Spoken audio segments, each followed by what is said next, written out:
a gente não precisa nem aprofundar muito definições de estratégia. Se você, na sua empresa ou na tua vida mesmo, né, você tiver essa noção do que é mais importante para você chegar onde você quer chegar e você tá alocando os teus recursos no que é importante, tu tá com uma estratégia bem alinhada. Não sei se a estratégia é certa ou errada, isso Claro. é outra questão, mas fazer a estratégia funcionar, ela acontecer na prática, para mim, basicamente, são esses 2 pontos. Priorizar e alocar recursos. É isso aí, pessoal. Estamos começando mais um Jogando. Jogando pra plateia. Jimmy, como é que estamos? Muito bem. Hoje vamos falar sobre estratégia nesse papo aqui. Inovação. Vendas. Comercial. Cara, estratégia pra mim é um negócio empreendedor, que então, se tudo. não assistir esse episódio vai estar ferrado, né? Tá ferrado. O cara que não assistir esse episódio vai fazer que nem o Bola do Ticaracatica lá. Quem não assistir esse episódio. Não, mas vamos fazer um papo legal. Agradecer já a você que tá nos acompanhando. Se você ainda não nos segue, né, em todas as plataformas, já faz isso. É uma boa estratégia pra você colocar em prática, né? Pra não perder os nossos conteúdos. Porque nós estamos recebendo hoje aqui Lucas Nigler. Ele é diretor de projetos da 8R, atua com inovação comercial, né? Um escritório que faz inovação comercial para uma série de organizações aqui no estado de Santa Catarina e fora também. E ele também faz parte do LEAD, né? Um dos diretores do LEAD, que é um movimento empreendedor sensacional. Estamos em casa, né? E é nosso apoiador Jogando pra Plateia, então a gente tá em casa para te conhecer aí. Obrigado, Lucas, pela vinda. Cara, eu que agradeço. A gente já conversou em off aí algumas vezes, né? Mas tava esperando aí esse convite. Como eu brinquei antes, eu não vou ser o 300, né, da lista que está crescendo. Muito legal acompanhar o crescimento, né, do podcast, a abrangência que ele vem tendo. E como vocês falaram, né, acho que aqui a gente está em casa, a gente fala sobre projetos aí o tempo todo, então vai ser muito legal trocar umas ideias aí sobre esses pontos. Eu acho que deu uma certa expectativa, Ferrari, eu espero corresponder. Estratégia comercial, vendas, empreendedorismo, mas é o que a gente trabalha, é o que a gente gosta de falar, né, e eu acho que dá para trazer alguns exemplos, algumas mensagens que possam ser bastante úteis aí para o nosso ouvinte, né? Eu notei uma coisa, Lucas, nessas poucas oportunidades que a gente teve para conversar e hoje aqui você chegando, você tem um perfil bastante objetivo. Você falou, cara, eu quero construir um episódio útil para as pessoas. Uhum. E eu queria entender esse teu lado, assim, se isso é uma característica tua ou é algo que tu desenvolveu de ser cirúrgico, assim, na maneira de se colocar. Eu aceito o elogio, Jimmy. Eu acho que é uma construção, sabe? Talvez eu não consiga ser o tão cirúrgico ou direto quanto eu gostaria sempre, mas é um exercício, né? E o fato de tentar ser o máximo último possível, né, nessa hora que a gente vai estar conversando, porque eu gosto muito de podcast, né? A gente falava isso em off. Sim. E, cara, como é bom, né? Tu dedicar uma hora na academia, ou correndo, ou no carro, e tu ouvir alguém que te traz vários insights, né? E depois tu tem que voltar lá aos 40 e poucos minutos para lembrar o livro que ele indicou, a história que ele contou. Sim. Então eu espero conseguir hoje também trazer um pouco aí eu não diria sabedoria ou conhecimento, mas, cara, é muita história boa que a gente acaba acumulando no mercado, né? A gente vê pessoas fazendo coisas certas ou erradas e eu acho que essa é a nossa grande habilidade aí, humana mesmo, de reconhecer padrão, identificar o que foge do padrão, o que está funcionando. Então eu definiria a nossa atuação muito, o aprendizado dela vem disso, sabe? Vem de situações que a gente observa, que a gente participa, que a gente erra, que a gente acerta. Então, quem sabe a gente consiga explorar algumas... E pode contribuir, né, na curva de aprendizado de alguém que está ouvindo aí. Total, né? Eu acho que o podcast virou muito, né? Para mim, pelo menos, virou a minha grande educação informal, né? Fora a academia, né? O que a gente estuda. Academia, eu digo doutorado, né? As questões... mas o podcast virou essa forma, né, paralela aí, que tu consegue ir fazendo outras coisas e ouvindo. Então, eu tenho aí, no mínimo, uma década aí de podcasts cara, eu devo muito de oportunidades, né, de pessoas que eu conheci a esse meio, né? Então, eu acho doido esse negócio, porque a gente está vendo que a internet está fazendo uma transformação na forma do que a gente absorve conteúdo, né? Antes a gente fazia um esforço meio hercúleo de pegar um livro, ler, tentar interpretar, pegar um professor que tinha uma metodologia que é meio quadrada, assim, de chegar e apresentar as coisas bem de forma cartesiana, e deixava a gente tentava se concentrar, gastava tempo para chegar a ficar envolvido. E agora, com o processo da internet, com podcast e coisa parecida, a gente está querendo consumir os conteúdos de forma leve, pessoal, tocando as pessoas e ligando a nossa vida pessoal com os problemas que a gente está resolvendo. Sem dúvida. Tá fazendo a minha sensação é que tem uma transformação, tem uma mudança que está acontecendo no mercado. Cara, agora você falando, eu tava pensando, né? Pega esse professor aí que você mencionou. A gente ouviu muito na escola a valorizar o livro e a não valorizar a TV ou o rádio, né? Então, isso sempre me incomodou um pouco, né? Porque, cara, tem livros e livros, né? E a TV tem coisas boas e tem coisas talvez não tão boas para você. Então, eu acho que hoje a internet, né, as possibilidades que a gente tem é de encontrar aquilo que você precisa. Eu sei que isso é óbvio, mas você que vai definir se o teu livro é bom, se o teu conteúdo é bom. Não estou falando que a gente só vai assistir documentário e ler livro técnico, não é isso. Mas é você ter essa possibilidade infinita de estar conectado com quem você quer, né? Então, cara, hoje tu não precisa viver numa cidade grande para estar próximo de referências. Sim. Tu tem elas no bolso, né? Agora depende de como tu vai usar o teu tempo, né? Então, eu acho que isso é uma quebra muito grande, né? Cara, não é só o livro que é nobre. O áudio é nobre, o vídeo é nobre, mas depende de ti. É responsabilidade tua, né? Mas eu tô pensando também no lado da questão emocional, né? Porque a gente talvez... Por isso que eu falei a palavra cartesiano, porque talvez a cartesiano tenha aquela visão de chegar e tirar o lado humano e fazer as coisas ser muito formal, científicas, né? Sim. E a gente, de certa forma, quando está consumindo conteúdo, a gente se ri, a gente como é que pensa, os insights entram mais fácil na nossa cabeça. Eu não sei se a gente chora. Não, faz sentido. Eu me identifico. E aí também eu acho que é o conflito moderno da educação formal e dessa informal, né? Dá pra gente chamar assim. Que é quando a gente tira um momento para aprender sobre algo que a gente quer, ou ouvir alguém que a gente admira, ou que a gente quer conhecer, como aqui no podcast, né? E também tem aquele outro lado, né? A gente sempre fala muito da distância da academia do mercado, né? Esse gap que existe e que é muito difícil de ser preenchido, digamos assim, né? Então, às vezes a gente está vivenciando o universo acadêmico e percebe que existe uma distância entre o que acontece na prática, entre o mercado. E essa capacidade de interpretar e misturar esses dois mundos e entregar mastigado para o público é um negócio legal, né? Sim, que o podcast permite. E aí eu posso até trazer um pouco para minha atuação, claro, né? Eu sou entrevistado, né, Jimmy? Então eu vou trazer um pouco pro meu lado. Sim. Não, perfeito. Por que eu digo isso? Porque na academia, eu faço doutorado hoje na UFSC, né? Tô quase acabando na linha de estratégia. É grande a chance de tu se perder, de tu entrar num mundo, não vou dizer paralelo, mas de entrar num mundo de muita referência bibliográfica, artigos e você não conseguir fazer uma conexão disso com outras questões. Essa é a crítica clássica, né, à academia e ao mercado, e ela na minha opinião, ela é urgente há, sei lá, muito tempo, né? Isso realmente é um problema. Então, pega no trabalho, né? É a mesma situação, você consegue fazer essa conexão entre o que você está aprendendo na academia com a realidade, mas ela vai acontecer nesses momentos mais informais, né? Não adianta eu montar uma pesquisa e criar algo para tentar...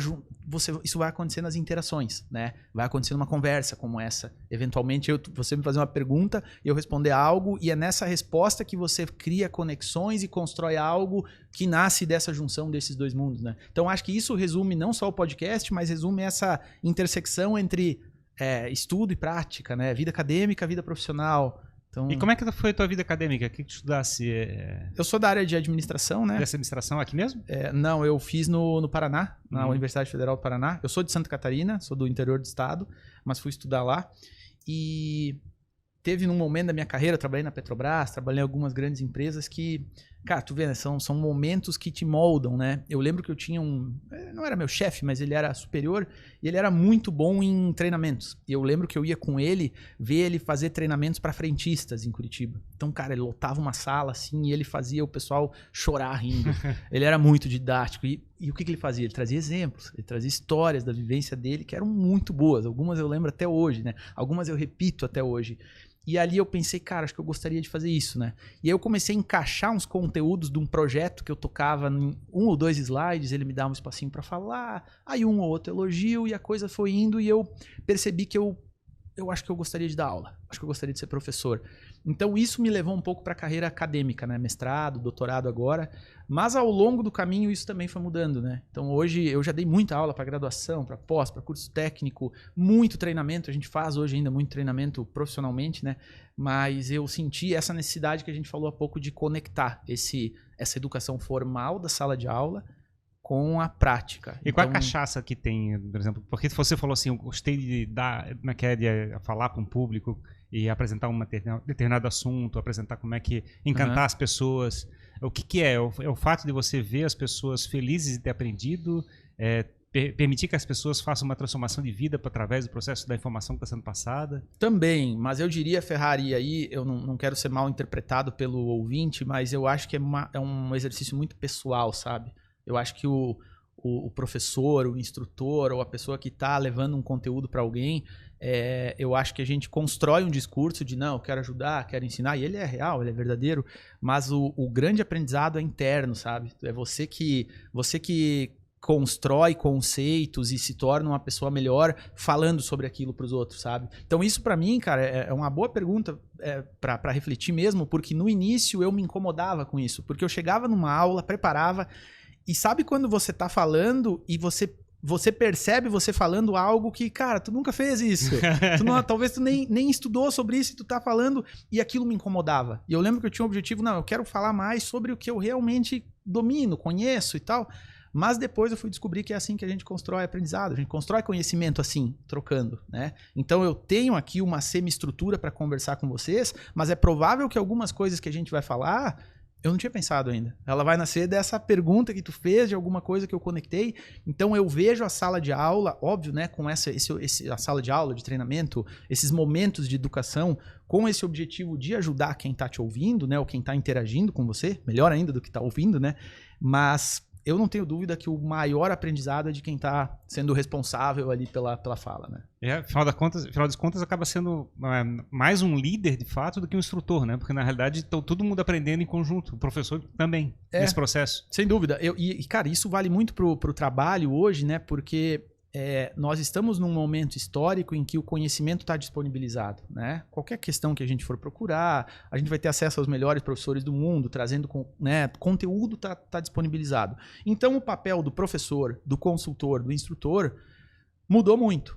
E ele precisa mudar também, porque, cara, eu não posso ir lá replicar conteúdo. Isso tem gente melhor e ao momento que ele quiser, ele pode pegar um episódio de podcast, né, e dominar esse conteúdo melhor do que em uma hora aula. Então qual é o papel desse profissional hoje? É o que você trouxe, né? Cara, ele é um provocador, ele é um mediador, ele vai conectar, ele vai identificar se tem alguém que não está acompanhando, então ele continua sendo essencial, creio, se ele fizer essa transição também. E também a partir da habilidade, talvez, dele. Não sei qual é o teu raciocínio em relação a isso, mas até então a gente tinha um processo de aprendizagem muito estruturado, né? Com um caminho, uma pauta, uma lógica para ser seguida. E a gente tem visto que as grandes inovações acontecem no caos, ou seja, num ambiente mais desestruturado, que permite conclusões diferentes, né? Sem dúvida. E isso virou até um mantra hoje de empresa que quer inovar. Então, o que a gente vê na prática? A gente vê isso na 8R na prática também. Vamos lançar um projeto novo de inovação, tá? E aí, eu vou ter uma equipe que já está com a sua pauta cheia de questões internas para tratar e resolver e vender, né? A gente que atua muito em área comercial. E eu chego lá, galera, projeto novo aqui para a gente tocar. Uma reunião semanal, vai ter dever de casa, vai ter pauta. Nem sempre isso é visto com bons olhos. E muitas vezes a gente precisa reagendar, às vezes, essas conversas, porque elas não são tão essenciais como um incêndio que aconteceu na cozinha, né? Claro. Então, isso é clássico de um projeto de inovação. Se você coloca ele dentro da operação, ele pode se perder. E é grande a chance dele se perder porque as prioridades são outras. Inclusive, as métricas pelas quais esses colaboradores são cobrados, provavelmente esse projeto de inovação não vai estar na métrica, a não ser que você seja uma empresa muito estruturada para inovação. Mas o que essas empresas estruturadas para inovação costumam fazer?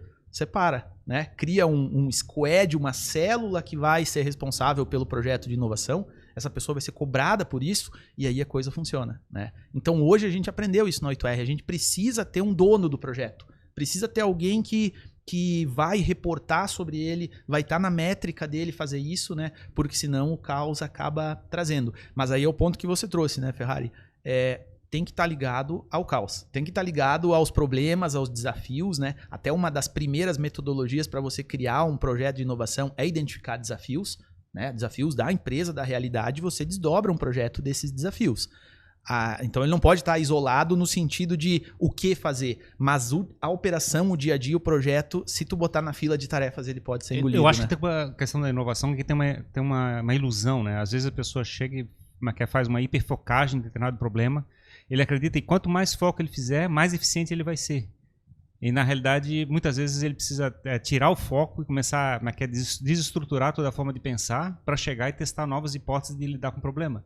E eu acho que é um dos problemas que a gente tem sérios, né, do seu ponto de vista.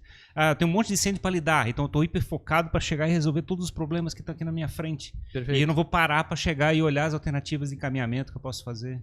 Cara, eu vou conectar esse ponto que tu trouxe, que é super importante, com algo que a gente enfrenta bastante no dia a dia, né? Então, a gente tem a 8R, né, que é uma empresa de assessoria, a gente considera, até depois eu vou trazer o tema por que assessoria e não consultoria, mas a gente se considera um escritório de projetos de inovação comercial.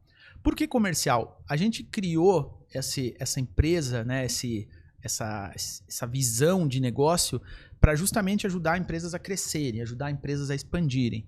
Então a gente não se considera um negócio orientado para a área de vendas. Acontece que o que a gente quer fazer passa pela área de vendas de uma empresa. A expansão, o crescimento, você vai ter que mexer em vendas, né? Então, por isso que todos os nossos projetos têm essa raiz dentro da área comercial. No ponto que você trouxe, o que a gente vê a área comercial muitas vezes mergulhada? Eu estou tentando vender o que eu faço com argumentos para o público final. Então você pega aí uma indústria da moda, tá? A gente tem alguns clientes da indústria da moda. Você vai pegar representantes comerciais e vendedores que estão vendendo para as lojas, que vão revender esse produto. Qual é o argumento que esse representante está usando com o gerente da loja ou com o dono da loja? Olha que produto de qualidade, bonito, cor. Cara, será que é realmente isso que o dono da loja está preocupado? Ele está preocupado com giro, com margem, com questões do tipo, você me entrega tudo num lote só ou ela vem fracionada e depois eu vou ter problema com estoque? São questões que muitas vezes o vendedor, ele sabe disso, ele tá vendo isso no dia a dia, mas ele meio que, ele não coloca isso no discurso dele. Então isso para nós já é uma inovação comercial incremental, né? Que pode fazer muita diferença. Ao invés de eu ter uma conversa sobre, e a tecnologia faz isso também, né? Até da tecnologia, né, Ferrari? Features, né? Vou falar das features. Cara, muitas vezes não é esse o assunto. Tu devia estar trazendo de outras questões, de um ponto de vista B2B de negócio, para você ter uma conversa que realmente avance com esse público que você quer. Depois, no caso da indústria, falar sobre o produto, sobre as qualidades, ok, isso eu consigo levar isso para o cliente final. Mas a venda B2B, e nesse caso da inovação comercial, ela exige essa nova forma de ver as coisas, né? Então veja que não é uma inovação disruptiva, eu vou mudar todo o meu time, a minha forma de vender. Cara, não é um ajuste de narrativa, é um ajuste de posicionamento, né? É uma nova forma de enxergar as coisas. Esse é o nosso dia a dia. Aí cai na visão que a gente chama de insight, né? Tipo assim, eu não estava vendo, eu estava hiperfocado num determinado ponto. Exatamente. E alguém chegou e disse assim, já pensasse que talvez não seja exatamente isso que está doendo na ponta do cara lá? É isso aí. E aí, cara, como as coisas, né? Eu vou trazer um pouco, Jimmy, da tua pergunta, né? Na minha trajetória, aí antes do mestrado, doutorado, eu fiz 2 ou 3 dessas pós-graduações, de final de semana, né? Especializações. Uma de marketing, uma de gestão e uma de consultoria.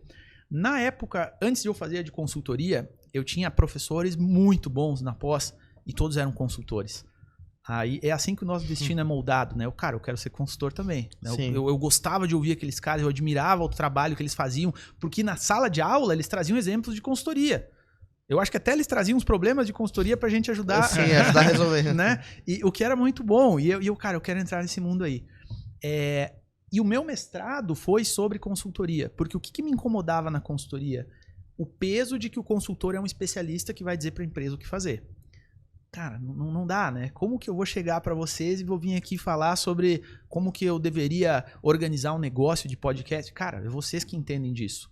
Mas beleza, eu vim aqui, vou ser um consultor do Jogando pra Plateia. Até onde eu consigo chegar? Essa foi minha questão de pesquisa no mestrado, sabe? Porque eu via lá no Sebrae o peso que alguns consultores botavam nas costas de sentar na frente de um negócio e trazer soluções, dar ideias. E, cara, isso não funciona. Não dessa forma, né? Então, eu fui entender o que realmente um consultor podia fazer para ser útil. E aí, talvez venha esse interesse em ser realmente útil, né? E um consultor consegue ser útil, Ferrari, naquela linha que a gente falou do professor.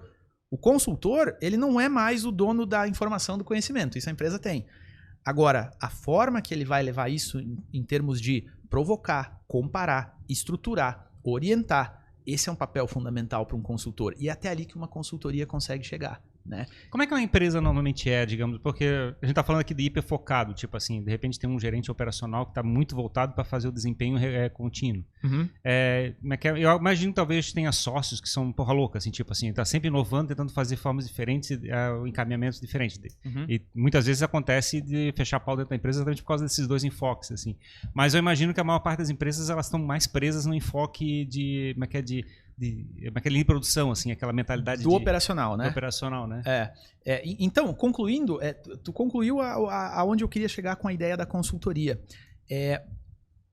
Pensa o seguinte, os nossos clientes são vendas B2B, tá? Então são empresas que vendem para outras empresas. Então eu tenho um vendedor que está tentando vender falando de feature, está tentando vender falando da qualidade do produto. Isso não está funcionando. Qual que é a nossa filosofia de vendas? É a ideia da venda consultiva. Vendas vem evoluindo, né? Então, no passado, quando não se tinha acesso à informação, esse vendedor que conhecia tudo sobre o produto, ele funcionava. Hoje ele não funciona mais. Era o Google da época. Era o Google da época. Hoje não. Hoje ele tem que trazer outros recursos. É o mesmo desafio do professor moderno. Ele não pode mais trazer conteúdo, ele tem que trazer outra coisa. O que o vendedor moderno vai levar se o cliente já tem acesso à informação sobre o que ele faz? Esse é o primeiro ponto. O que a gente acredita, defende e pratica com os times comerciais que a gente trabalha? Cara, você tem que se tornar um vendedor consultivo, uma vendedora consultiva. E aí tem toda uma literatura de vendas consultivas. E aí, cara, que eu me achei nesse universo da 8R de vendas. Eu conecto a ideia de consultoria com a ideia de vendas. E hoje há um consenso de que a venda consultiva é a melhor forma de eu apresentar B2B, né, para outra empresa aquilo que eu faço. Então, vamos lá, se o consultor não tem mais o papel de sentar na frente de uma empresa e falar o que fazer, ele vai ser um orientador, ele vai ser um curador, ele vai ser um guia. O vendedor consultor, a mesma coisa. Então, cara, eu vejo na prática hoje, quem que é o melhor vendedor B2B? Ele traz exemplos da atuação dele. Então, ele te conduz num processo de compra. E aí vem o que você falou. O gerente, para quem ele quer vender, tá com a cabeça baixa no operacional, certo? Talvez esse cara nunca passou por um processo de compra como o que eu estou oferecendo para ele. Então, eu sou especialista nesse processo de compra. Como que eu vou te ajudar a comprar o que eu vendo? Eu vou te contar como que as outras empresas estão fazendo. Cara, eu já vi empresas indo por esse caminho, não funcionou muito bem. Agora, teve um cliente que a gente resolveu o problema dessa forma, e aí você começa a gerar identificação nesse gestor. Puta, é realmente o problema que eu tenho aqui, sabe? Então, a venda consultiva, ela vem no seguinte caminho. Eu acho ruim quando um vendedor chega para um gestor ou para alguém de uma empresa que ele quer vender e pergunta: quais são as suas dores? O que te tira o teu sono à noite? Não é que é uma pergunta ruim. O problema é que ele já sabe essa resposta. Em função das 100, 200, 300, 1000 empresas que ele já vendeu, ele sabe disso. Então ele tem que utilizar esse conhecimento dele, que vem de reconhecer padrão, que vem de identificar o que funciona e não funciona, e colocar isso no discurso comercial B2B. Cara, é onde a mágica acontece, sabe? E tem uma transformação nos dois lados. Então, tem tanto a empresa que vende, tentando chegar e quer trabalhar essa forma, e também a empresa que compra, no sentido de chegar e fabricar os insights de como é que o problema pode ser resolvido através desse novo produto. Exatamente. E aí vem um ponto importante.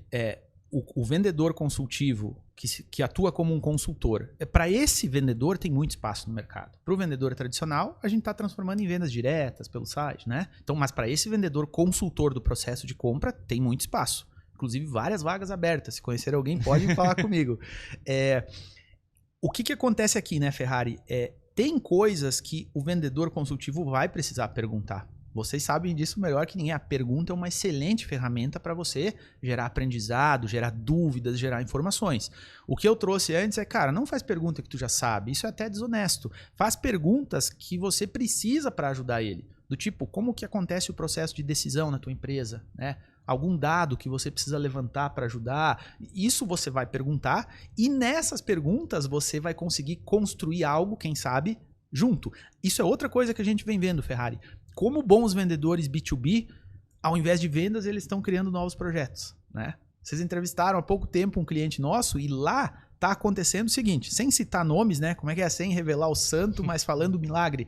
Vendedor que está chegando no cliente e identificando uma situação, ele volta para a cozinha em casa e ele fala, cara, olha o que eu vi, olha o que eu estou pensando em fazer. Chama alguém da área de produção, chama alguém da área técnica, vê se é viável, às vezes traz o cliente junto. Cara, isso é lindo. É raro tu ver uma área comercial agindo dessa forma, né? Por quê? Porque ele tá empoderado. Ele é dono daquilo ali. Tá transformando a própria empresa. Exatamente. É um empreendedor, se for pensar, né? Então, isso é legal de você ver em área comercial, sabe? E aí a área comercial vira esse veículo de expansão do negócio. Né? Mas aí também tem um pouco da questão de maturidade do vendedor, será? Não? Porque também eu fico imaginando que a gente tá tentando sempre fazer processos chamando máquinas de vendas, né? Tipo, fabricar uma linha de produção de venda, vamos dizer assim.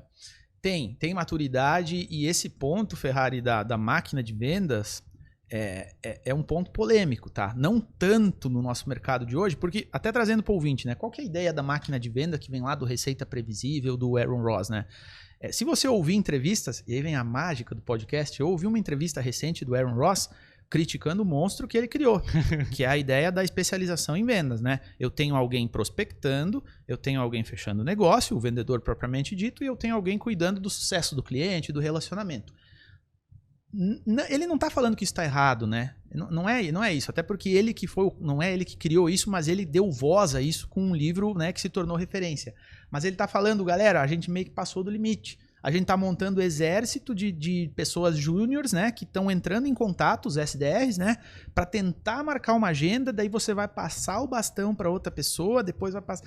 Ou seja, é um mecanismo que funciona. A gente tem um cliente que está voando com uma excelência nisso, tem um exército de 50 SDRs funcionando muito bem, mas por causa de volume. Fala com muita gente, o funil vai, né, para fechar negócios. Então não é uma crítica que isso não deve ser feito ou não funciona.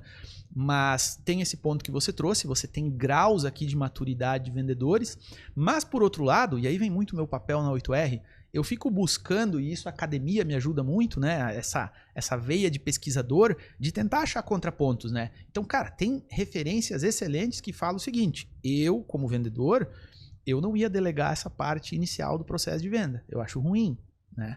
Então, cada negócio, a gente chega com essas provocações e tenta construir o melhor modelo. O fato é que não há um jeito certo, um jeito errado de vender, mas vai ter um jeito que vai funcionar melhor de acordo com as características desse vendedor, com as características do que você está fazendo, né? Então, por isso, né, Jimmy, que não é uma consultoria o que a gente faz. Sim. A gente tem que entender alguns cenários para poder realmente ser uma assessoria, né?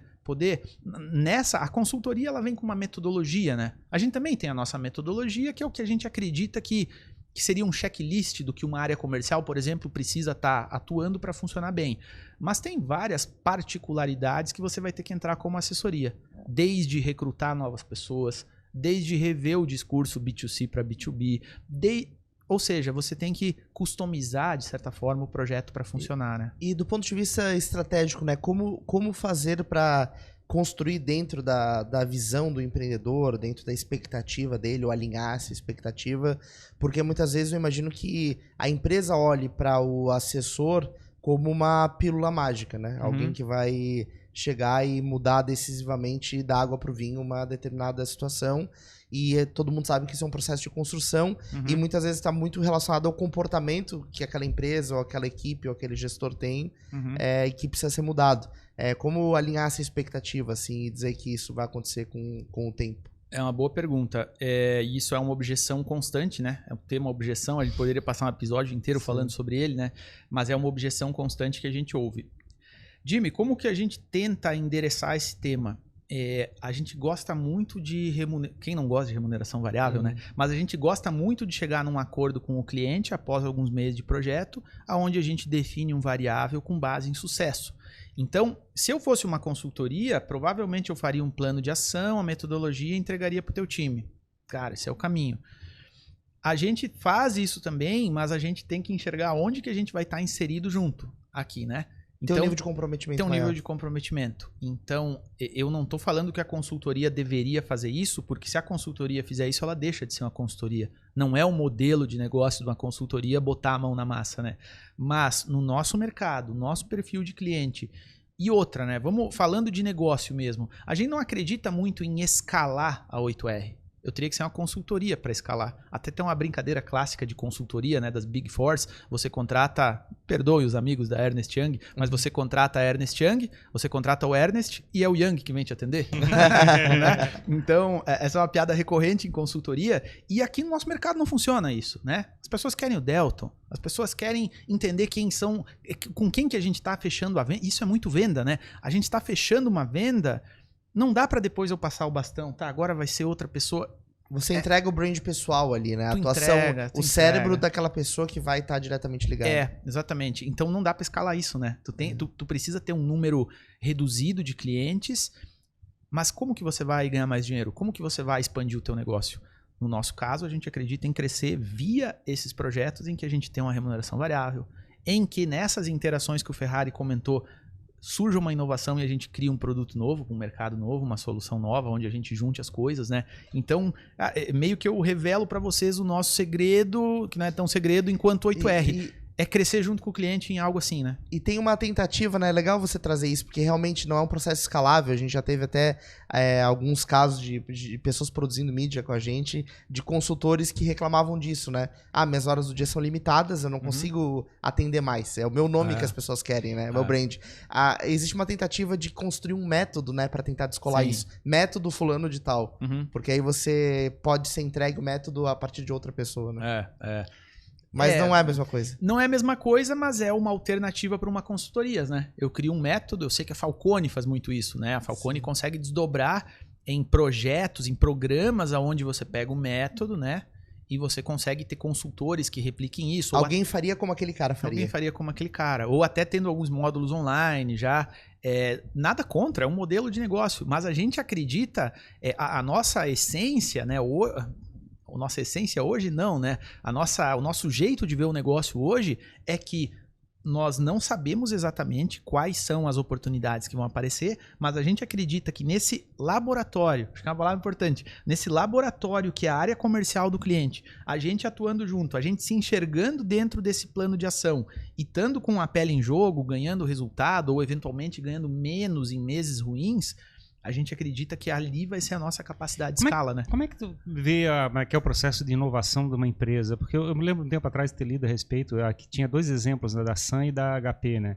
A Sun, ela tinha uma engenharia muito forte e aí forçava o processo comercial a se adaptar para uma direção. E a HP era uma empresa de marketing que aí forçava a área de engenharia para fazer as impressoras e coisa parecida. Eu tinha um exemplo que eu tinha visto no passado. Pelo teu discurso eu vejo muito a área comercial tentando conduzir a empresa e adaptar todo o processo de produto e tecnologia para os objetivos do mercado. Sim. Como é que tu lida com esses dois lados?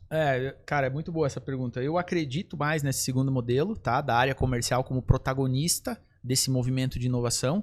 Eu diria para ti que isso em algumas empresas é um sonho, é um objetivo que, né, não é frequente, não acontece. Mas, de novo, não há um modelo certo ou um errado, né? Eu vou conectar brevemente com o que eu estudo hoje no doutorado. Eu estudo estratégia aberta, que vem da inovação aberta, né? Então, qual que é a ideia de inovação aberta? É você trazer outros players para te ajudarem a resolver teus desafios de inovação. A estratégia aberta é similar. Você dá transparência ao processo, você inclui pessoas no processo para você ter uma estratégia mais robusta, mais eficiente.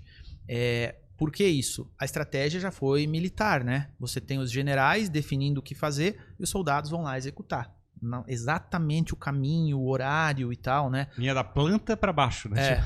Até não sei se vocês viram lá o filme que concorreu ao Oscar, Nada de Novo no Front, um filme alemão. Acho que tá no Netflix ou na Amazon. Sim. Cara, é lindo, assim. E no final do filme, sem entregar, é estratégia fechada. Tem alguém definindo o que fazer, executem. E as empresas emularam isso durante muito tempo, né? Hoje, cara, nesse mercado, tu acha que funciona eu ter uma diretoria fechada definindo os rumos? Eu não vou te dizer que não funciona. Pode ser que algum cenário funcione. E essa, para mim, é a grande vantagem de você estudar a estratégia aberta. Porque em alguns momentos você tem que abrir, mas em alguns momentos é importante você deixar ela fechada. Em geral, você deixa ela fechada quando você já tem conhecimento e aprendizado sobre o que você vai fazer. Então, pega o teu primeiro exemplo. Imagina que nós aqui estamos há 10 anos trabalhando num mercado, a gente aprendeu demais sobre esse mercado. E a gente sabe exatamente o que esse mercado precisa com base em evidências, em validações. Por que eu vou abrir o meu processo de estratégia?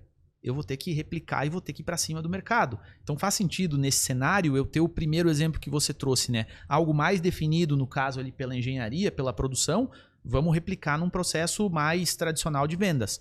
Agora, se eu preciso descobrir, se eu preciso entender um novo cenário, cara, eu vou precisar da área comercial. Eu vou precisar que eles estejam lá ouvindo, captando feedback, validando e me trazendo de volta essa informação para eu criar. Né? Então a gente lida com as duas situações, eu diria que quase sempre a segunda é o melhor cenário. Os modelos que a gente tem de startup enxuta, que a gente tem aquelas referências, elas são muito baseadas nesse teste, né? Teste no mercado. Fazer um MVP é um produto mais...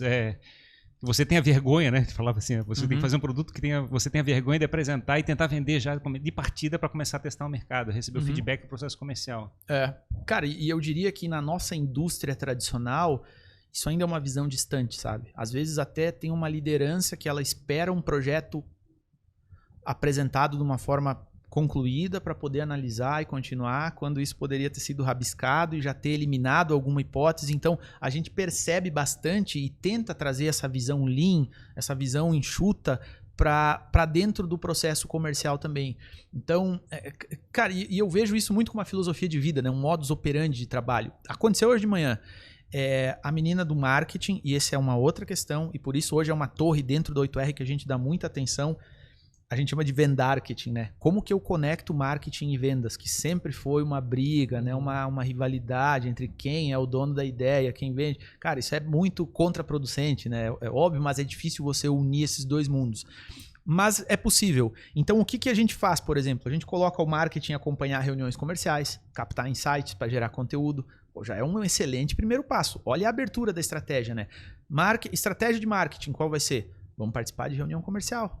Parece tão óbvio, mas, cara, às vezes tu não vê isso acontecendo na prática. E como é que tu definiria uma separação entre uma área de marketing e uma área de vendas? O que caracteriza uma atividade de marketing e uma característica de venda? De novo, não tem, né, um certo errado, né? A pergunta é difícil, mas eu estou tentando pensar aqui em exemplos práticos, né? A indústria que a gente atende hoje, ou o mercado tradicional que a gente atende hoje, a gente tem uma área de marketing clássica, orientada, eu já chamo de clássico o marketing digital, né? Uma área clássica trabalhando em comunicação, em divulgação, em produção de peças, e uma área comercial fazendo a venda propriamente dita. Quando a gente inicia um projeto, uma das primeiras coisas que a gente tenta fazer é derrubar um pouco essas paredes, né? Então, a área comercial muitas vezes tem uma visão equivocada da área de marketing e vice-versa. Então você gerando... Aqui para mim é um momento de abertura da estratégia. Eu preciso unir os dois para que a gente entenda momentos aqui onde possa se somar força. Então eu diria, Ferrari, que a questão não é nem identificar a diferenciação. A questão é justamente de derrubar algumas questões. Mas aí, vamos usar o exemplo lá atrás da comunicação B2B. Marketing, muitas vezes, é uma área da indústria que está falando só B2C. Qualidade, acabamento, olha só, está falando com o público final. E a gente precisa do marketing falando linguagem B2B também. Então a gente cria coisas do tipo, marketing, me ajuda a entrar nesse cliente, mas eu vou ter que falar com o C-level lá. Como que eu poderia falar com ele? Eu não vou poder falar de feature, não vou poder falar de produto. Vamos fazer o seguinte, nosso cliente participa de um comitê dentro do lead e ele lidera esse comitê. Então nós vamos convidar o CEO para dar uma entrevista jogando para a plateia.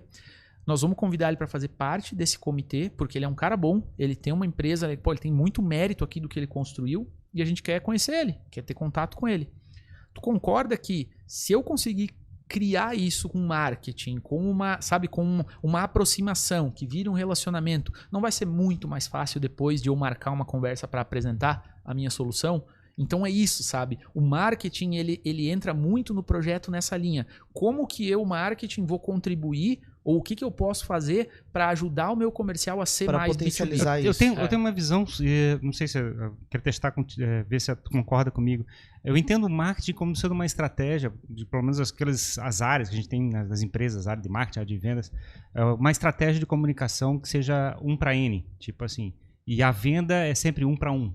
Eu não sei se concorda comigo que tem um enfoque assim. A venda é 1 para 1, quer dizer, você chega e faz um relacionamento direto com a pessoa e consegue feedback naquele exato momento do como é que está o relacionamento. E todo marketing é um processo de comunicação 1 para N, onde você tem uma resposta esparsa, assim, uma coisa, um universo dando um feedback que é lento e aos poucos. Eu não sei se tu concorda com essa visão. Eu concordo no sentido de que eu vejo isso, né? Eu vejo isso na prática. Tem metodologias de marketing hoje, né? Pega o account-based marketing, né? Até se vocês quiserem conversar com alguém que domina esse assunto, eu posso indicar para vocês. Qual que é a ideia? É eu falar com contas. É eu olhar, por exemplo, vamos pegar lá a lista da revista Amanhã, das 500 maiores empresas do Sul, vamos pegar as maiores de Santa Catarina e vamos tentar vender para essas empresas. Estou dando um exemplo genérico aqui, mas para ser didático, né? Eu vou pegar lá 150 empresas de Santa Catarina e eu vou estudar quem são os diretores. Eu quero falar com o diretor comercial. Então vamos mapear quem que é esse cara e aí nós vamos começar a pensar em estratégia para cada um desses negócios. Então o meu nível de 1 a 1 do marketing, eu posso chegar no ponto de, cara, eu posso stalkear esse cara, entender da onde ele vem, o que ele faz, o que ele gosta, para eu criar algo extremamente direcionado. Porque eu vejo, tipo, o clássico que o pessoal fala, né, que a área comercial tá com dificuldade porque a área de marketing não tá gerando lead. É o discurso convencional. Mas quando já tem um lead, teoricamente, o marketing já fez 1 para 1, né? Ele já fez uma aproximação e fez uma identificação direta. E teoricamente ali ele já tá fazendo um pouco de venda, né? Quando ele já localizou aquela pessoa. O que eu vejo hoje, né, Ferrari? Eu vejo essa frente de prospecção, né, que a gente comentava agora do Receita Previsível, ela tem vários pontos aí de geração de leads, né? Então tem o marketing digital. Vamos pegar o marketing digital aqui como a ferramenta, né, o veículo que o marketing está usando para gerar leads. Então esse lead vai cair lá de algum local, seja de uma landing page, campanhas em redes sociais. Quem que vai trabalhar ele? Vai ser alguém da área comercial, né? Então aí vem a divisão que tu comentou. Eu tenho um marketing que está gerando leads. Tá aqui. Olha como isso é crítico. Tem um cliente nosso que um dos objetivos dele, e a gente construiu isso juntos, é abrir novos pontos de venda. Cara, isso é tão óbvio para uma indústria, mas não estava definido como um objetivo anual. Estava definido que a gente queria isso, mas não era um objetivo. O marketing nem estava sabendo disso. Aí eu fiz uma reunião com a agência e tal, botei alguém do time para acompanhar. E o que a agência nos mostrou? A agência de marketing do cliente. Cara, a gente está gerando em média 250 leads por mês. Bastante. Eu perguntei, mas esse lead é o quê? É consumidor final? Não, Lucas, são lojas, Brasil afora. Falei, cara, como assim? A gente tá falando na área comercial que a gente precisa mais loja e vocês estão trazendo 250 por mês. Quem tá falando? Já não sei quem tá falando. Aí tu começa a entender a divisão marketing e vendas, né? Cara, a gente precisa alocar uma pessoa para olhar com muito carinho para essa lista. Agora, o nosso próximo passo é criar um funil para qualificar essas lojas, para a gente poder mandar lá o nosso representante e aí vem todo o processo comercial. Aí entra a comunicação. Para construir esse processo. Estamos falando de comunicação da empresa para fora, né? Imagina se não tem comunicação entre o marketing e venda.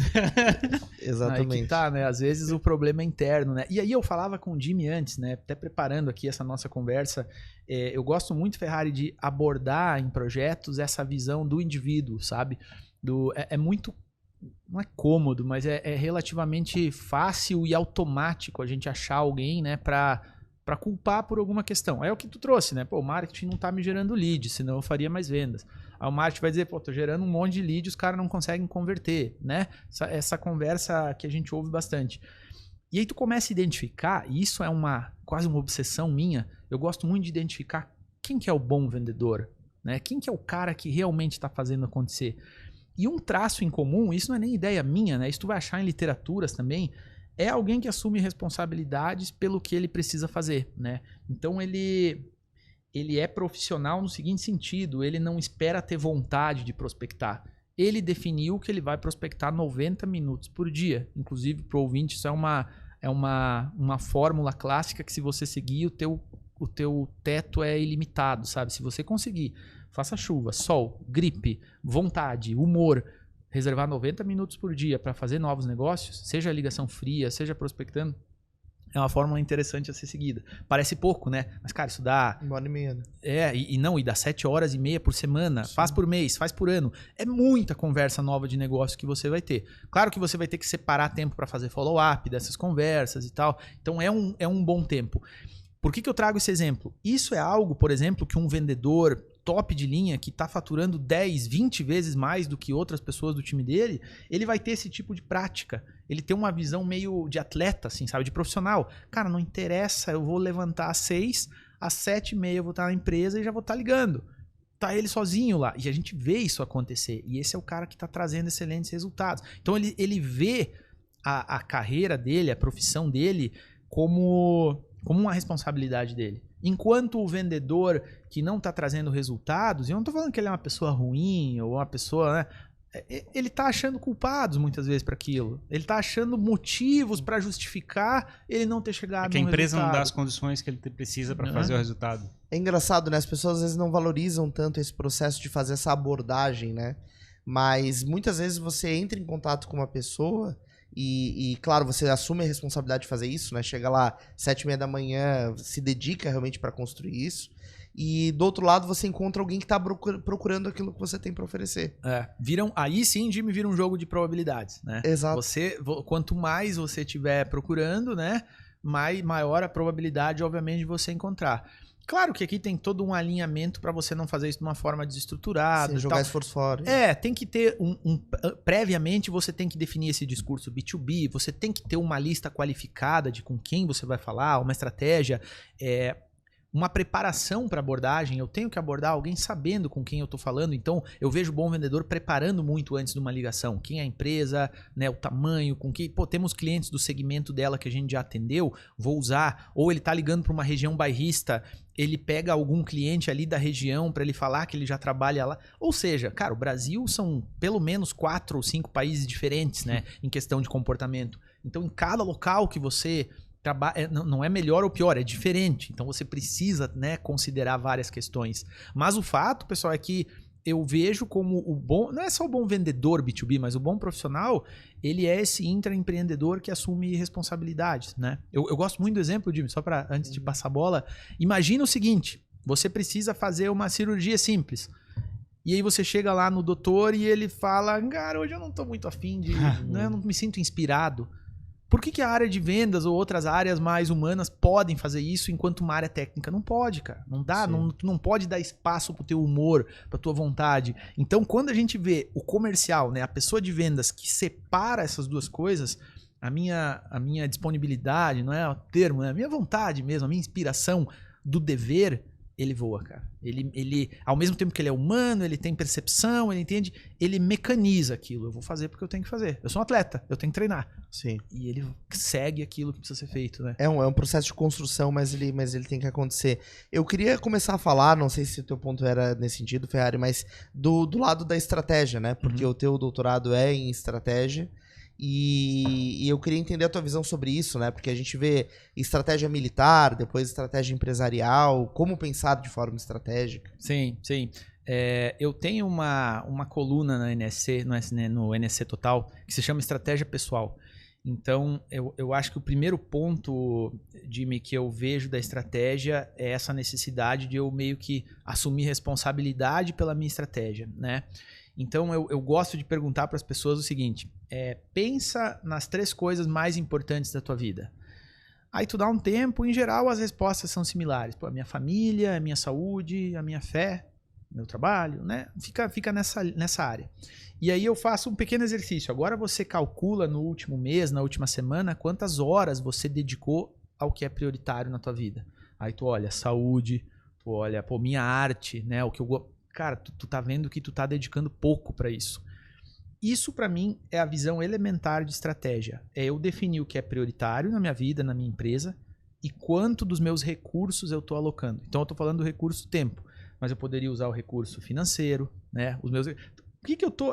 militarmente falando é isso, né? Eu vou definir o que é prioridade e vou alocar aqui os recursos que eu tenho para atingir esse objetivo. Então, cara, eu acho que a gente não precisa nem aprofundar muito definições de estratégia. Se você, na sua empresa ou na tua vida mesmo, né, você tiver essa noção do que é mais importante para você chegar onde você quer chegar e você tá alocando os teus recursos no que é importante, tu tá com uma estratégia bem alinhada. Não sei se a estratégia é certa ou errada, isso claro. É outra questão, mas fazer a estratégia funcionar, ela acontecer na prática, para mim, basicamente, são esses 2 pontos. Priorizar e alocar recursos. Até porque o ser errado ou não a estratégia é uma coisa que a gente acaba descobrindo muito aplicando a estratégia. E aí é o que o Ferrari falou, cara, eu tenho que ter ciclos curtos para validar, para mudar essa estratégia, né? Eu não posso ter uma estratégia para 10 anos. Claro, talvez daqui a 10 anos eu queira algo, mas isso ao longo do caminho eu vou ter que ir, né, validando. E aí tem um conceito de estratégia muito legal, que são as estratégias emergentes, que são aquelas que surgem do caos. É a inovação, né?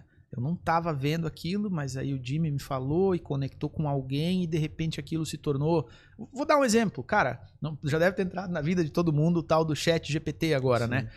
Para mim foi uma estratégia emergente. Eu não vou falar para que eu estou usando ou eu pretendo usar, pode dar problema, não. Cara, para facilitar a tua vida em algumas questões e te ajudar a ser mais produtivo, é uma estratégia emergente que eu não esperava, né? Eu não sou, né, Ferrari da tecnologia em si, mas a tecnologia de inteligência artificial, há algum tempo eu estudo e venho pensando em...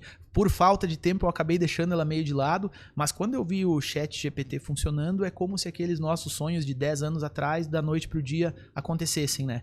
Então, isso é uma estratégia emergente. Só que eu só vou observar essas novas prioridades, essas novas questões entrando na minha vida, na minha empresa, se eu tiver momentos como esse, onde eu me permitir e dedicar, né, de forma deliberada a explorar algumas questões, a confrontar algumas crenças, confrontar alguns números para eu poder achar coisas novas. Eu acho uma loucura, né, esse lado, por exemplo, da inteligência artificial do ChatGPT, como é que ele está progredindo no processo de comoditização do lado proposicional da nossa mente, assim, né? Tipo, a quantidade de... Tipo assim, a gente tinha internet, aí o conhecimento ficou abundante, assim, a gente fez a internet, fez uma quantidade absurda de informação. Agora, com o ChatGPT, a gente pode produzir livros um atrás do outro, sem parar, falando sobre qualquer assunto, quer dizer... Não é só, digamos, toda a história passada. A gente pode construir todo um futuro para frente com informações que a gente já tem passada. E aí a gente fica pensando assim, se isso está tão abundante, né? Qual é o valor que a gente tem de ficar fazendo novas construções, se está tão fácil de fazer? Sim, perfeito. Cara, eu penso muito nisso também, Ferrari. E eu acho que volta aquele debate que a gente teve de qual é o papel hoje de um consultor, de um professor, tendo esse tipo de tecnologia, né, alterando completamente a forma que a gente fazia as coisas. E eu vou mais, né, vou além. Pense num artista, né? Quem não tem, né? Eu não sei se é arte o que eu tenho ou o que eu sinto, mas eu tenho muito essa necessidade de criar algumas coisas e, em geral, para mim, através de texto, sabe? Cara, se tu pegar o ChatGPT e usar ele da forma... ou tu começar a moldar, ele vai te dar infinitas possibilidades. Pega um poeta, por exemplo, pega um compositor. Ele pode criar tanta coisa, não estou dizendo que vai substituir, mas pode. Com base em infinitas combinações, eu posso chegar numa combinação genial, né? Claro. Cadê o papel do artista nesse novo cenário? Eu não tenho essa resposta, mas é algo que eu me pergunto, sabe? Como que alguém... pode utilizar artisticamente essa tecnologia para jogar num próximo nível, para se tornar ainda melhor no que faz. Perco um pouco o sono pensando nisso, sabe? Acho que é possível. E talvez até então, né, até a era Google, digamos assim, o conhecimento estava totalmente à disposição, mas ainda tinha o fator humano da capacidade interpretativa a respeito daquele conhecimento. E hoje o ChatGPT interpreta. Então, isso que eu acho mais louco, assim, né? Porque, na verdade, é como se você estivesse conversando com outra pessoa e ela interpretando aquilo que você quer discutir com ela. E aí eu vou, né, Jimmy? A Ferrari entende mais disso do que eu. Eu acho que é aquela ideia do ciborgue, né? Como a gente pode se tornar mais forte, melhor. Antes era meio que uma utopia, né, Ferrari, falar disso, né? Vai juntar a inteligência, né, a tecnologia com o humano. E hoje está muito claro pra gente, né? Tipo, o melhor profissional é aquele que sabe usar a tecnologia a seu favor, né? A gente pode voltar pro exemplo de nossos pais, nossos professores falavam que não era bom ver TV, vai ler um livro. Hoje, cara, talvez tu encontre na TV, no computador, no celular, você encontre coisa tão boa que não tem livro que acompanhou isso, né? Talvez você esteja perdendo tempo lendo um livro. Olha que interessante, né? Porque a banda passante de um livro é menor do que de um vídeo, né? Teoricamente, a gente consegue absorver muito mais informação pelo vídeo. Aí, o ponto é saber o seguinte, né? Porque como ele fabrica uma quantidade absurda de efeitos visuais, ele faz um reflexo na nossa dopamina. Então, a gente pode ficar viciado naquilo. O livro já não já estamos, talvez. O livro já não tem tanta essa habilidade para fazer isso, né? Então, na realidade, é um desafio, porque, de certa forma, a gente pegou um negócio que pode ser tão violento e pode machucar a gente. Sim. Aí o desafio é realmente agora lidar com esse negócio. As próximas gerações estão ferradas, eu acho. E até só finalizando aquele ponto da estratégia, Lucas, eu queria entender a tua visão a respeito.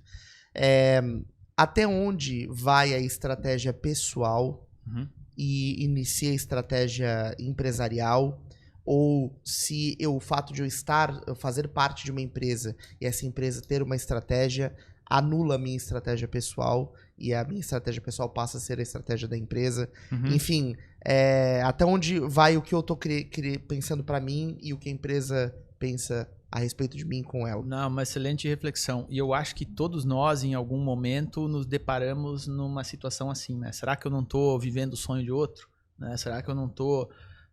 no caso, a empresa tem a sua estratégia, os seus objetivos e eu tenho os meus e eles não estão em sintonia, né? Cara, e é difícil, né? É difícil. Para mim, Jimmy, tem uma resposta de um cara chamado Jim Collins, um pesquisador de negócios, que a pesquisa dele é um pouco diferente da minha, ela não é... Não estou me comparando, né? Mas o que ele pesquisa são, por exemplo, ele faz comparações entre empresas, dali ele tira conceitos, porque ele fez comparações e viu que eles eram reais, e ele replica esses conceitos para você usar eles como referência, né? O que é genial. E um conceito, talvez o mais famoso dele, ele fala primeiro quem, depois o quê. E tem relação com estratégia. Então, qual que é a ideia? Ao invés... Imagina que a gente tem um ônibus, tá? Que a tua vida ou a tua empresa é um ônibus. Vamos pegar o exemplo da estratégia pessoal. Então, eu tenho o ônibus do Lucas, né? Para onde que vai esse ônibus? Eu tenho que definir um caminho para ele. Seria minha estratégia. Para onde que eu quero conduzir? O que o Jim Collins percebeu que empresas e profissionais de sucesso fazem?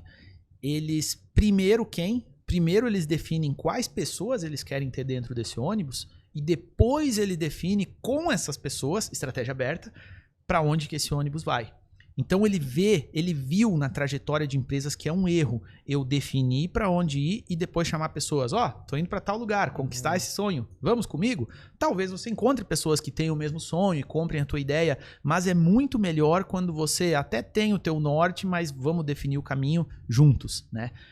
Aí vem a importância das pessoas na nossa vida e nas nossas empresas, porque aí, se você priorizar as pessoas...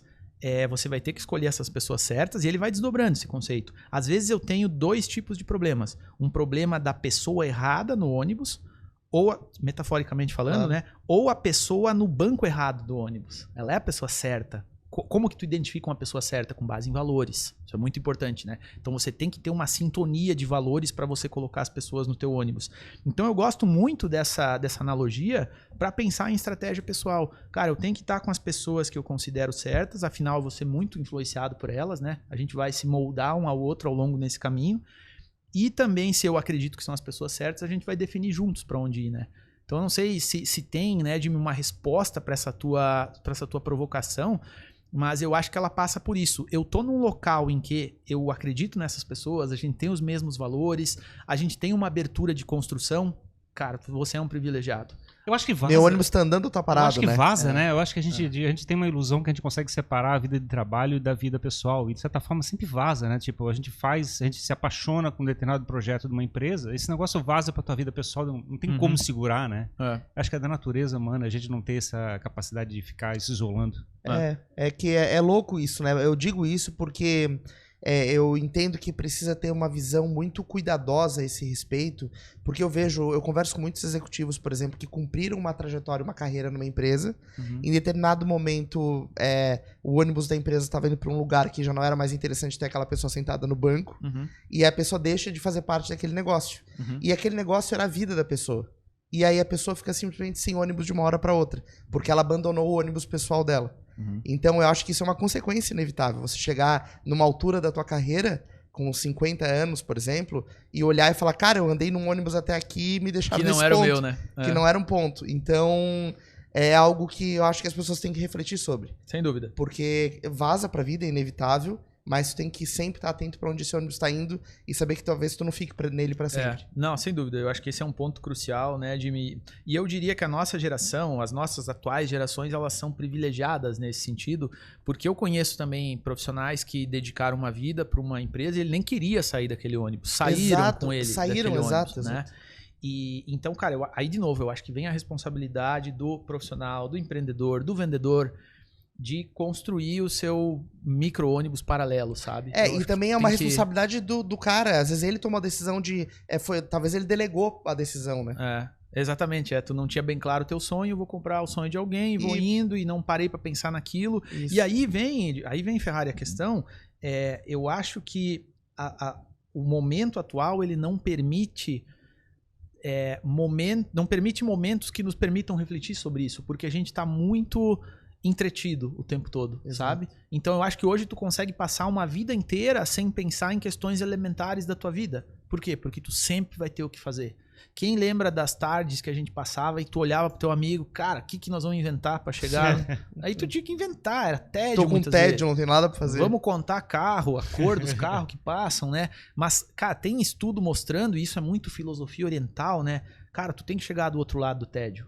Tem coisa do outro lado do tédio, só que eu sinto que hoje a gente tá ocupando os momentos de ócio com entretenimento, né? E isso é perigoso porque aí pode passar tempo sem você perceber que você tá num ônibus errado, ou não tá, a estratégia que você tá seguindo não tá alinhada com os teus valores, com aquilo que tu acredita, né? Então, cara, eu acho essa uma reflexão urgente e hoje o legal é que a gente vai passando tempo, a gente já começa a falar como alguém mais velho, né? Dando conselho para os mais jovens, mas eu acho que não um conselho, mas é uma provocação extremamente válida, né? Cara, tu vai ter que, nem que tu separe na tua agenda, reserva ali na agenda do Google 1 hora ou final de semana, é bom para isso, para fazer uma revisão dessa semana, ver se isso está alinhado com aquilo que você está querendo construir. Tem que fazer parte da estratégia pessoal. Tem que fazer parte. Eu gosto de definir, Jimmy, no início do ano, assim, 3 ou 4 objetivos, assim, para eu meio que orientar, né, aquilo que eu tô fazendo. Eu gosto de um exemplo bem simples. Imagina que tem uma montanha na tua frente e lá em cima estão os teus objetivos, né? Você tá aqui embaixo caminhando. As decisões que você toma... como que você toma uma decisão, né? De uma forma bem simples, falando em estratégia também. Essa decisão, ela te leva mais para perto do cume do morro, que é onde você quer chegar, ou ela te afasta um pouquinho dele, né? Então isso é uma decisão estratégica. Ah, mas meus objetivos mudaram. Tudo bem, então vamos rever a estratégia. Claro. Pode ser, não tem problema nenhum mudar. Mas desde que isso seja feito de uma forma deliberada, consciente, né? Consciente. E também tem uma situação que muitas vezes o cara fica parado, né? Literalmente, assim, não tá favorável pra mim. Então, a melhor alternativa que eu tenho, de repente, é não fazer nada. Que eu acho que é talvez a pior alternativa que a gente Já tem. é uma decisão que tu tomou, né? Mas eu acho pior, porque na realidade, se você não se mexe, você não aprende, né? Ele fica numa situação, se ficar passivo, ele vai daqui a um ano estar exatamente na mesma posição. Não tem... Porque às vezes é melhor tomar a decisão errada que não tomar a decisão, de certa forma. Tu lembra de alguma decisão errada que tu tomou e que foi melhor do que não ter... Eu fico pensando, porque eu não consigo me arrepender de nada que eu faço, cara, sinceramente. Eu posso ter feito decisões erradas, mas eu não consigo imaginar assim, cara, como é que é? Por causa daquilo, eu consegui aquilo, ou coisa parecida. E tu não via que ela era errada então, né? Exato. Então, tu só consegue ver depois, né? O que eu me arrependo sempre, toda vez que eu faço uma coisa, é por que eu não fiz isso? Por que eu decidi, como é que é? De repente não vale a pena, e não fiz. Não, é verdade. Eu fiz 40 anos ano passado, fiz 41 agora em março, né? E quando eu fiz 40, cara, eu tive uma ideia, né? Eu sempre gostei muito de escrever, até eu trouxe... eu queria falar dos seus livros. Eu trouxe meus 2 primeiros livros para vocês aqui, depois eu assino. Esses livros são o Lucas de 2016, 2017 no máximo, tá? Eu tô sentindo falta de uma materialização do Lucas 2023. E era para ter sido 2022, né? Então já não foi priorizado e não foi colocado recurso nessa estratégia.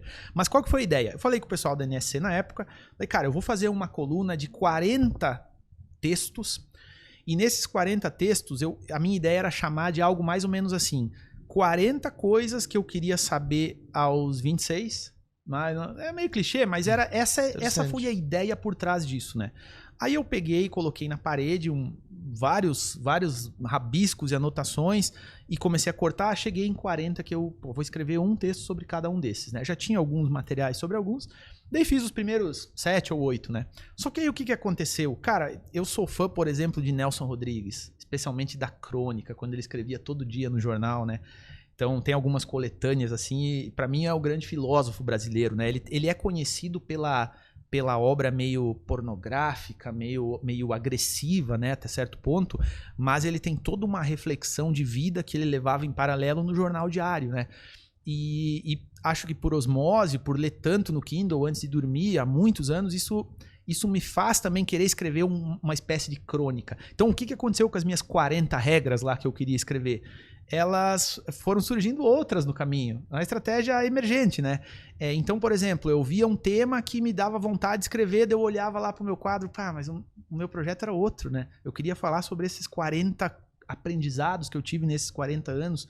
Então, isso mudou. Então, ainda são aprendizados, mas ele tem muito mais hoje uma visão do cotidiano, do que eu estou aprendendo lá na prática, do que eu estou vendo, do que eu estou trazendo. Então, a ideia é que isso seja um terceiro livro, né? Como foram esses dois livros, até a gente não falou sobre isso. Cara, eu fiz muito rádio na vida. Antes, quando não tinha podcast, o que eu fazia? Eu ia lá na rádio e gravava vários comentários sobre negócio. Na época que eu estava no Sebrae, né? Trabalhando com pequeno negócio, isso há 10 anos atrás. E aí gravava conteúdo para... Então eu ainda tenho no SoundCloud muita coisa. Cara, eu tenho centenas. A última vez que eu vi tinha mais de 500 comentários em áudio. Não satisfeito, eu entrava ao vivo, toda tarde. Então, às vezes, eu tava numa consultoria, dava perto das 3 horas, o cara me ligava e eu fazia ali um comentário de 5, 10 minutos. Obviamente, o ganho foi absurdo, né? De comunicação, de desenvoltura, de improvisar. Às vezes, dava 10 para as 3, não sabia sobre o que ia falar, daí pensar. Então, isso ajudou muito, né? E tudo aquilo virou esses dois primeiros livros, né? Só que o que acontece hoje? Aí eu vou dar esse livro aqui para vocês depois. Se vocês lerem, cara, eu mudaria muito nele, sabe? Eu faria muita coisa diferente. Não em termos de conteúdo, mas em termos de forma. O Lucas, dessa época, era um pouco presunçoso. É do jovem, né? Era prescritivo. Faça isso tá certo, isso tá errado. Hoje a abordagem, né? Quando o cara vai ficando mais consciente de como são as coisas, ela é muito mais uma pergunta, um exemplo, e tu deixa o leitor tomar as conclusões dele, né? Então, tu deixa de falar isso é assim, isso é assado, e tu conta uma história, e é isso que eu venho fazendo na NSC toda semana, conta uma história, gera uma reflexão, às vezes uma provocação, às vezes algo meio contraditório, e deixa lá. Não conta a piada, deixa que interpretem a piada. Então, esse terceiro, né, livro que eu quero fazer agora pela metade do ano, creio, é mais nessa linha, é mais eu hoje, sabe? Então eu sinto falta de ter algo tangível para eu poder entregar, cara, tá aqui. É mais ou menos o que vai acontecer. Eu sou assim agora, o episódio agora vai ser um pouco exatamente isso vai ser esse episódio. Eu poder mandar para alguém e falar, cara, veja aí o que eu penso. Eu sou esse cara aqui. Eu achei legal a tua ideia, porque eu tava até conversando com um amigo meu essa semana, que a gente olha pouco para trás, né? O que eu construí, né? Onde eu tava no ponto zero e onde eu tô hoje, né? E a gente tá sempre olhando para frente, querendo evoluir mais. E é legal tu falar isso, né? Que tu mudou e que tu tá se avaliando agora com 40 anos em relação a antes. Como é que era o Lucas com 30 anos, assim, há 10 anos, que foi o que tu citou, por exemplo? O que tu enxerga o que tu tava fazendo naquela época? Uhum. Eu era mais prescritivo, talvez essa é a grande diferença. E eu já fui ler sobre isso. É do jovem, né? Achar que tem uma certeza e tentar falar sobre aquela certeza, e aí tu fala mais ainda sobre ela para tentar construir essa certeza, né? Então, isso é algo que não que eu me arrependo, mas que é dessa época, né? Então, isso é algo que eu não faço mais assim.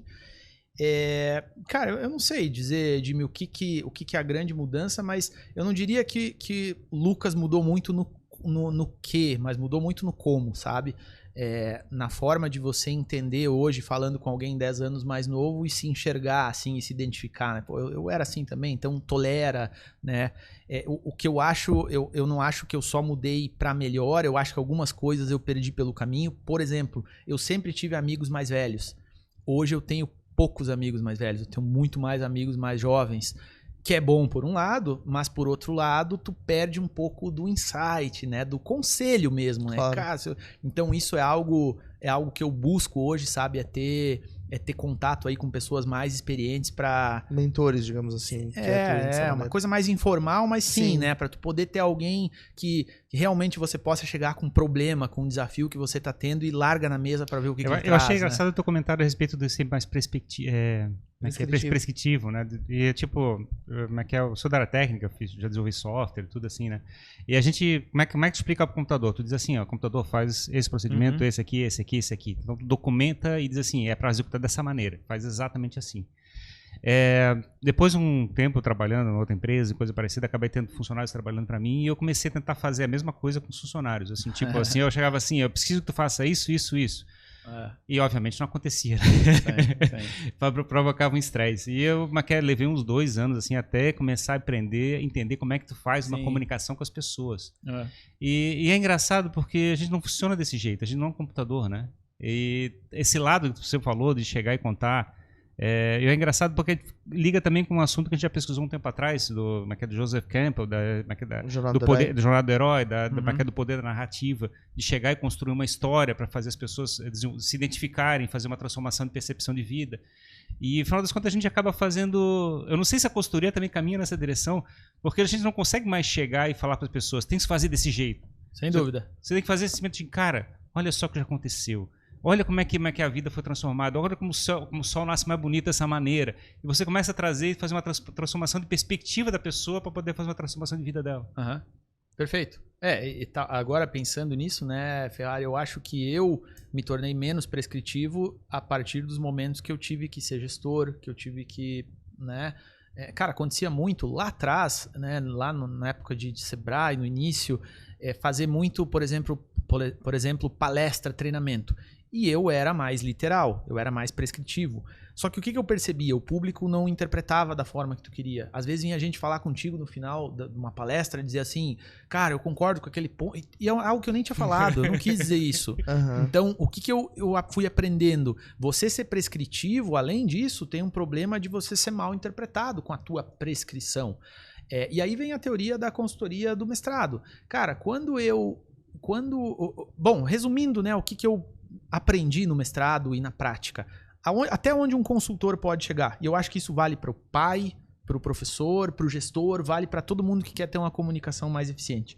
Tu consegue chegar em 3 pontos. Tu consegue fazer perguntas para gerar reflexão, tu consegue contar histórias e tu consegue dar exemplo ou ser o exemplo, né? Talvez que a gente fala muito do líder que dá o exemplo, né? Cara, é o mais longe, segundo a teoria, que tu consegue chegar para influenciar alguém, para fazer alguém no teu ônibus, né, fazer o que você gostaria que ele fizesse. Então eu acho que eu me tornei menos prescritivo, ou tento ser cada vez menos, por causa disso, sabe? Que eu percebi que isso não funciona. O que funciona é você gerar essa dúvida, essa reflexão e esperar que essa pessoa veja o que você tá vendo, talvez, né? É muito legal te ouvir falar isso, Lucas, porque também tem uma ansiedade do outro lado da pessoa que olha pra você e diz assim, olha, me diz o que eu tenho que fazer. Só me diz o que eu tenho que fazer. Vezes, eu já escutei isso tantas vezes, cara. Só me diz o que eu tenho que fazer, né? Não fica contando história, só diz assim, qual é a ordem. Eu tenho dado mentoria recentemente e assim, a pessoa chega pra mim, o que eu tenho que fazer? E aí tu fica assim, não, mas... a gente sabe que não adianta, porque não adianta chegar pra uma pessoa e dizer, faz isso, isso, isso, porque ela não vai se sentir parte da solução, ela não vai conseguir construir isso dentro do contexto dela e vai dar errado. Então é loucura, porque também é uma ansiedade do cara que tá do outro lado, né? Querer que você seja prescritivo.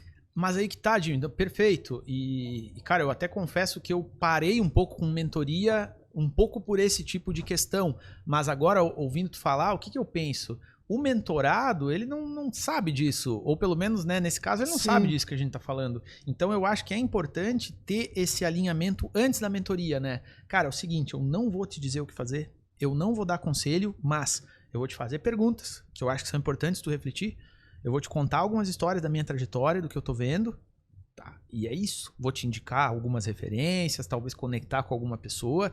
Pra mim, isso é o mais longe e é o melhor lugar que um mentor pode chegar com um mentorado, né? Porque quando entra na seara dos conselhos, cara, né? Não dá. Então é um ponto que eu não tinha pensado, mas eu acho que é isso. Acho que tem que ter esse acordo antes, né? Sim. Deixa eu te explicar até onde eu vou chegar com essa relação, né? De Que é algo daí, Ferrari, que vem pra amizade. A amizade, ela não tem essas formalidades. Do amigo, tu aceita o conselho, tu quer que ele te diga, mas o que você faria? E tu fala, cara, tu tem que pegar e fazer isso, isso, e pronto. Porque é mais informal, ele vai entender. Agora, numa relação de mentoria, de gestor, é mais complicado, claro. Né? Porque também, cara, tira muito a responsabilidade, se tu for ver também, né? Não, eu fiz o que tu me mandou, não deu certo. Exato, né? o cara transfere Chama o pra gerente, você. Né? Exato. A nossa cultura. Então, você começa também a formar pessoas boas quando você inverte situações do tipo, e a gente faz isso muito, né, no dia a dia. Ah, tô com tal situação aqui, o que tu faria? Cara, pesquisa aí referências, vê se tu acha umas 2 ou 3 soluções pra gente debater em cima. Começa a provocar nesse sentido, né? Porque se torna cômodo e se torna um peso, um fardo para você, gestor ou consultor, você ser a pessoa que tem que trazer as respostas, né? Eu fico preocupado com as novas gerações, porque esse papel de chegar e fabricar essas referências, né? De chegar e contar narrativas e fazer as pessoas ficarem encantadas com histórias, tá muito no YouTube hoje, né? Eu fico pensando assim, a quantidade absurda que os adolescentes estão seguindo de conteúdo, TikTok ou coisa parecida, e fabricando essas novas... imagens mentais a respeito do que pode ser da vida deles. Um monte de gente querendo ser youtuber, né? Eu fico pensando sobre esse ponto de vista, porque quais são os exemplos que a gente está fabricando para ajudar essa nova geração?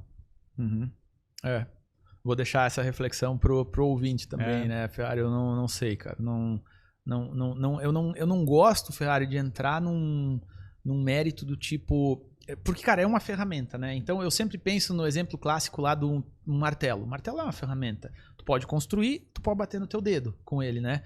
Então, tu pega o potencial que hoje tu tem para a nova geração de estar com... Como é que é o clichê lá, né? Tu tem mais tecnologia computacional no teu bolso do que quando a NASA foi para a Lua em 69, né? Então, tu tem algo extremamente poderoso. Tu pode, em tese, mudar o mundo com aquilo, mas tu tá usando isso pra bater no teu próprio dedo, né? Então, de novo, é uma pergunta, né? Não adianta eu chegar pro jovem, né? Não, isso aqui tá errado. Cara, tem certeza que tu tá construindo com esse martelo ou tu tá batendo no teu dedo? E eu vejo que isso é o mais longe que a gente consegue chegar como um conselheiro, né? E o pior é que às vezes bater no dedo faz sucesso. Não, mas legal, cara. Muito, muito bom. Então, só pra fechar o assunto, um dos livros é esse compilado de colunas e o outro também. Também, é que o que aconteceu aqui, né, Jimmy? O primeiro foi esse aqui, que eu chamei de Observações sobre os Outros. Tá. São 70 e poucas colunas, as que eu mais gostei, que eu selecionei, todas editadas, tentando criar uma sequência de conteúdo, né? Mas foi relativamente fácil escrever esse livro porque eu tinha o texto pronto, né? Sim. Então foi um compilado. Só que aí o que aconteceu? Eu percebi que metade do meu tempo eu falava sobre questões mais pessoais, né, nessa linha de estratégia pessoal já, mesmo não tendo esse tema, e metade do meu tempo eu falava mais sobre marketing, vendas e essa questão mais profissional.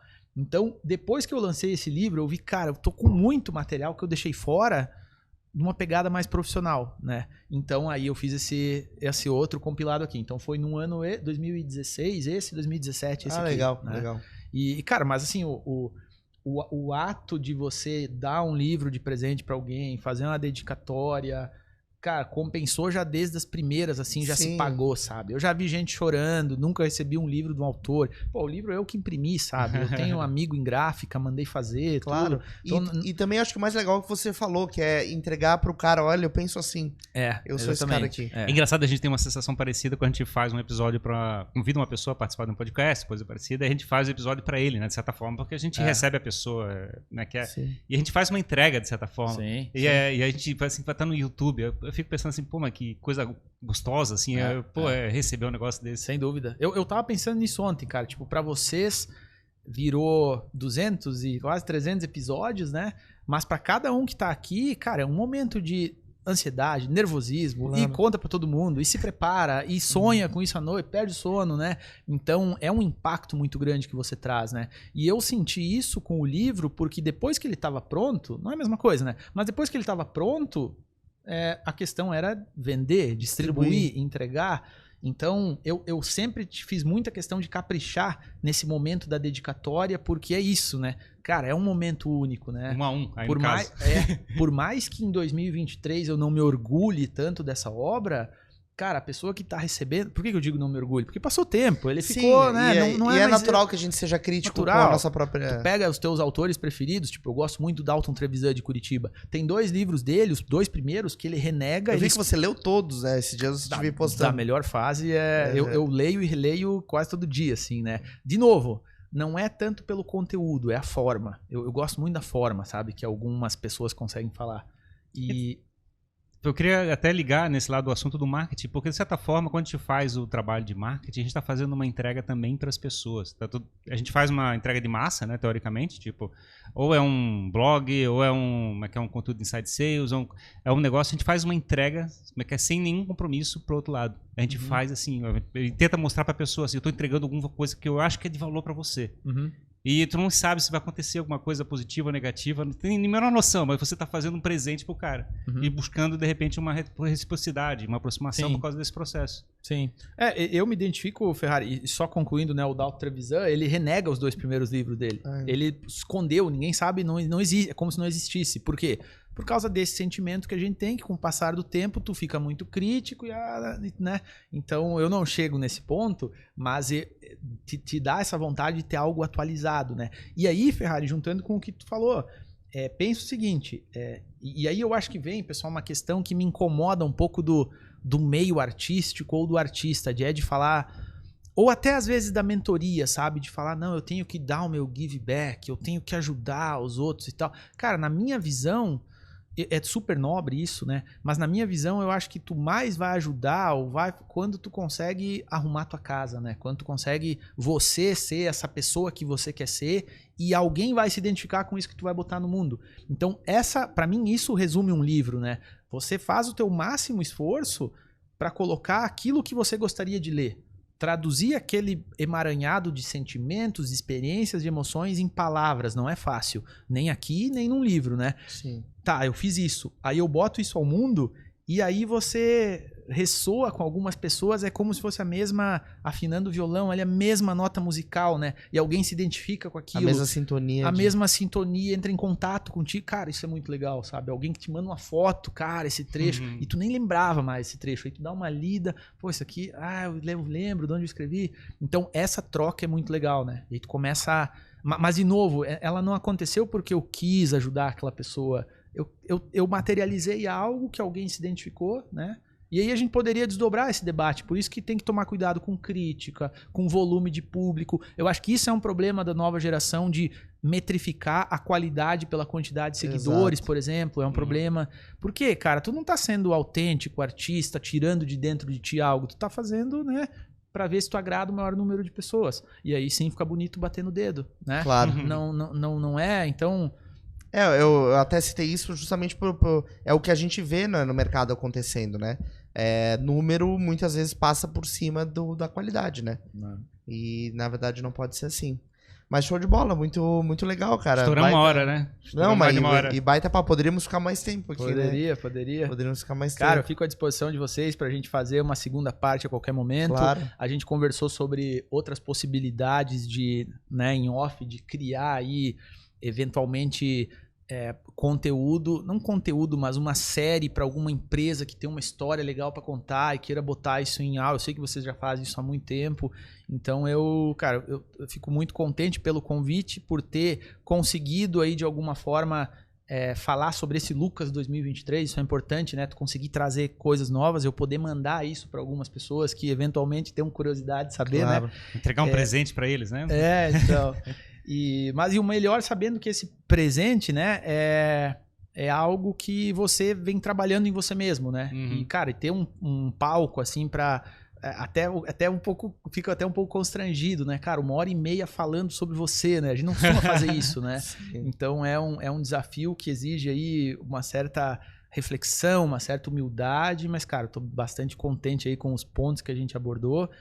E tamo junto, né? Contem comigo, a gente é parceiro já em possíveis projetos, em algumas questões do lead, da 8R, e eu convido mesmo aí quem tá ouvindo para explorar esse meio áudio. Eu acho que ele como eu falei, né, cara, hoje ele é responsável por pelo menos aí, vou fazer uma conta de padeiro, 60% da minha educação informal, ela tá em áudio, né, ouvindo entrevistas de pessoas que eu admiro, de referências, e eu acho que é o grande presente aí da nossa geração, das nossas gerações, tu poder estar conectado com qualquer pessoa do mundo que tu admira, que tu gosta. Não era assim no passado, né? No passado tu poderia viver e morrer sem ter um contato com uma pessoa brilhante.